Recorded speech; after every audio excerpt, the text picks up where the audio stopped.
Everyone that has come to help and support my daughter Amalia in her struggle against this difficult disease.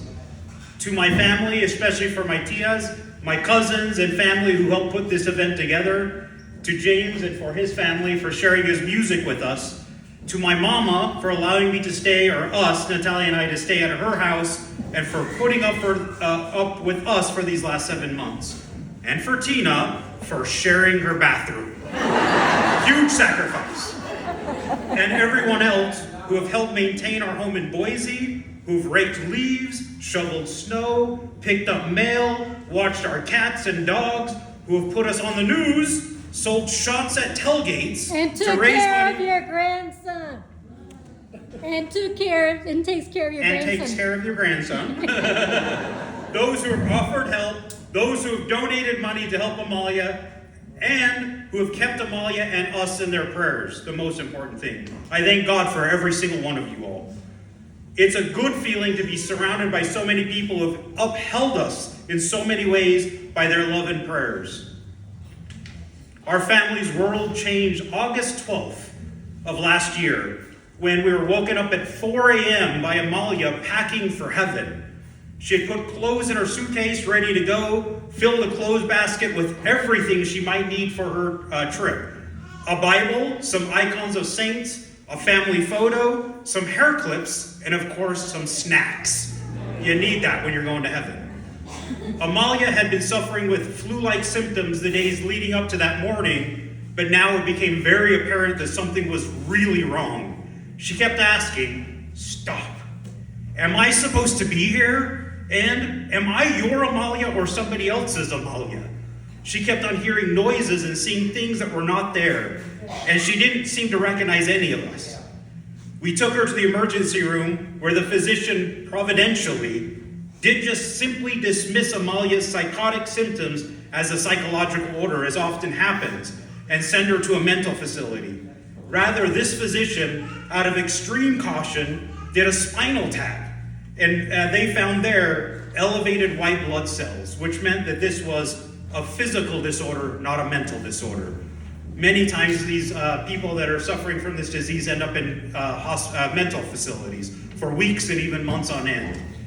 So for the next 4 days, the doctors at St. Luke's in Meridian, Idaho, ran every possible test to try and identify the cause of this infection. They tested her for herpes, West Nile virus, measles. They even sent samples of her spinal fluid to get DNA sequenced to see what viral or bacterial infection she might have. And every time the results came back negative. They were completely stumped. They had no clue what was going on with her. And in the meantime, Amalia continued to become more agitated and began having what looked like seizures. And eventually on Thursday, 4 days after being admitted to the hospital, she aspirated on her own saliva, and they had to intubate her. And on that same day, a young neurologist, I kept his name, I hold him up in prayer. His name was Dr. Animesh Gupta, said he had reviewed Amalia's case with a forum of expert neurologists from around the country, and one of them offhandedly mentioned a super rare disease called anti-NMDA receptor encephalitis, a disease which only affects about 1 in 1.5 million people a year, and mostly young women. Dr. Gupta said he woke up at 3 in the morning with the thought to review this midsection scan again. The docs had previously told us it was clear. There's nothing wrong there. But he went and found the culprit, a 2-centimeter teratoma cyst. So the mystery was solved. He immediately ordered this antibody test, and in his words, the results didn't tell us she had anti-NMDA, it screamed it. Amalia joined the other 399 other anti-NMDA receptor encephalitis patients with a positive diagnosis last year. And so they immediately sent her off to get the tumor removed. Anti-NMDA encephalitis is a disease occurring when antibodies produced by the body's own immune system, and in Amalia's case, this 2-centimeter cyst caused her body to produce these antibodies that attack the NMDA receptors in the brain. And if you're like me, I've been saying this over and over while we're in the hospital, You really wished you had paid attention in biology class. NMDA are the name of these receptors in the brain that are critical for judgment, perception of reality, human interaction, and formation or retrieval of memory, and the control of unconscious activities such as breathing, swallowing. These are called autonomic functions.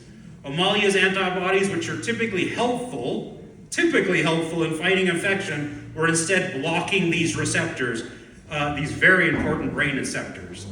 Amalia's symptoms developed quickly, very rapidly, over just a few days. Typically, this takes like weeks, if not months, to develop. This happened in 4 days. She lost consciousness, suffered from what they call dyskinesia, which are these kind of rhythmic motions with her arms and leg and tightening of her muscles, abnormal movements with her face and her mouth, and in Amalia's case, it caused her to clench her jaw so much on the tube that was in her mouth that she lost 8 teeth. She experienced autonomic dysfunctions such as high, then low heart rates. I saw like 80 and then 50 and 40. Drops and then increases in her blood pressure. And periods when she would breathe super rapidly, and then times when she would completely stop breathing. That was alone enough to break Mom and Dad's heart. The following week, Dr. Gupta informed us of this trial that they're doing at the University of Utah called the Extinguish NMDA receptor trial that was happening here. And after speaking to every medical person I could find, we decided to enroll her in this, and Amalia was then airlifted to the University of Utah Hospital to take part in this study. This study is important because currently there are no FDA-approved medicines for people with this disease. And honestly speaking, we had nothing to lose and everything to gain. The hospitals in Idaho were just not equipped to deal with this disease. And we were also being offered care by one of the foremost experts in this condition, Dr. Stacy Clardy, at one of the best hospitals in the nation, the University of Utah Hospital. So Natalia and I, 7 months ago, uprooted ourselves from Boise and moved to Salt Lake City. And again, providentially, because of COVID, I've been working from home for the last 2 years. So it was kind of an easy transition to work from home, now to work from the back of a hospital. And my work has been completely understanding and supportive of me during this difficult time. The expert in this disease, again, Dr. Clardy, says that Amalia is in the top 10 worst, most severe cases of anti-NMDA receptor incidences she has ever seen, and she's seen a lot of them. However, on the positive side, she has told us patients do recover from this disease, but that it takes patience and time. And it would be a long and rough journey. When people ask how Amalia is doing, I kind of lightheartedly say, up, down. Up, down, up, down, up, down, now, up. That's how it feels like. It's like a roller coaster. But through immunosuppressant treatment, she's beginning to show some example or some signs of positive cognitive activity. For example, just a few weeks ago, Natalia had Kassiani on the phone, on the FaceTime, talking to Amalia. And Amalia, as she often had done to tease her sister, lifted up her hand, lifted her middle finger, and flipped off Amalia, or Kassiani.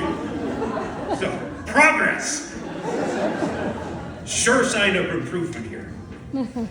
So we're trying to get her to the point where she regained enough cognitive ability to do 3 hours of required active rehabilitation work at this long-term acute care facility we're at in Provo, so that they can transfer her to the University of Utah.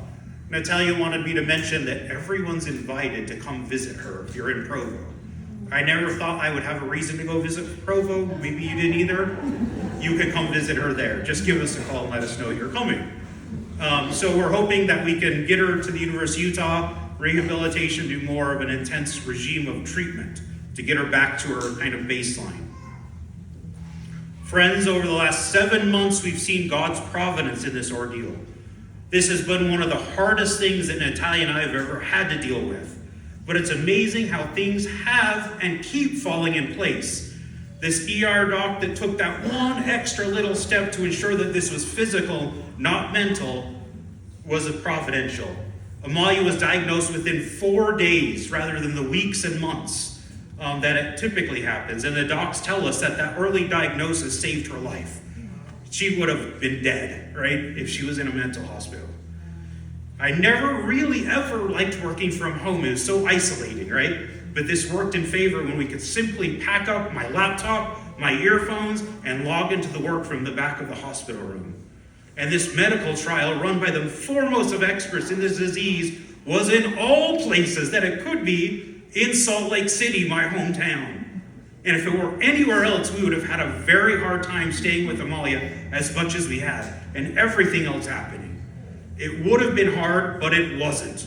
And why is this? Because of all of you. My mom, my brothers, my sister, my nephews, my niece, my aunts, my uncles, my friends, my home parish of Holy Transfiguration in Boise, Idaho. The local parishes here have upheld us and given us hope. And hope and despair, one of my favorite sayings that has held me through this whole ordeal is, hope and despair cannot exist in the same place. One kills the other. Hope kills despair. And we are in a hopeful place. So thank you again to everyone who took time out of their weekend to support Amalia and to give us hope. So you may have heard this story. Amalia, when she was first in the emergency room, she was so agitated that it took me and 3 security guards to hold her down into the bed.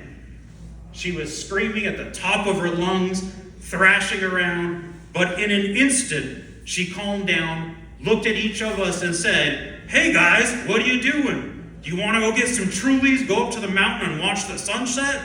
Trulies, if you don't know, it's like a wine cooler, right? So my answer to that question, my dear Amalia, is yes. I would, and I think all of us want to. So in anticipation of that event happening, I would like to propose a toast to my dear daughter Amalia. Friends, family, please raise your glasses to toast to Amalia. To Amalia. May the good Lord heal you, Amalia, according to his great mercy. May he raise you up from his bed of sickness so that you can dance again like you have since you've been at age 3. May he use this sickness to make you stronger than you were before. And may he give all of your family, friends, and especially your dad, patience and strength to await the good things to come. Salud. Salud.